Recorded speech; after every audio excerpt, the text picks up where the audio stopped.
All right, we've done some future value calculations in Excel. Now let's look at how to do present value. So Joe owes Steve some money and gives him a choice for repayment. Either Joe will give Steve $1,000 today or $1,200 in 3 years. So which choice is better than Steve? And we have to assume that Joe is a trustworthy person and will actually pay. We're also going to assume a 7% interest rate that I could earn in the marketplace.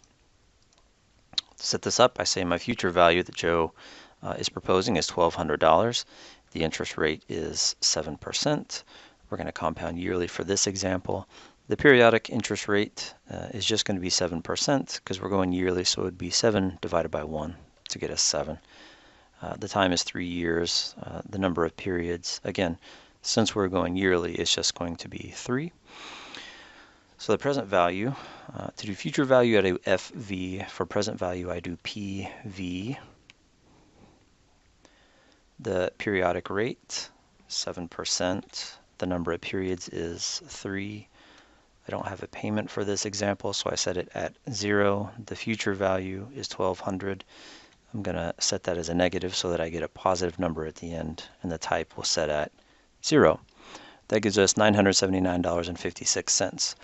What this means is that the $1,200 that Joe is proposing to be paid in 3 years today would only be worth $979.56. So Steve would be better off choosing the $1,000 today.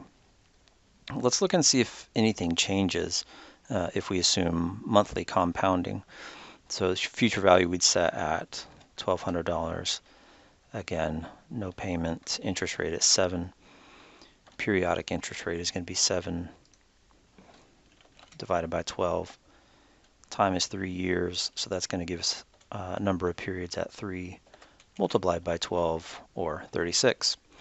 So again, that present value calculation, PV, my periodic rate is 0.58333%. Number of periods is 36. No payment, so that's 0. Future value is, we'll set that at negative 1,200.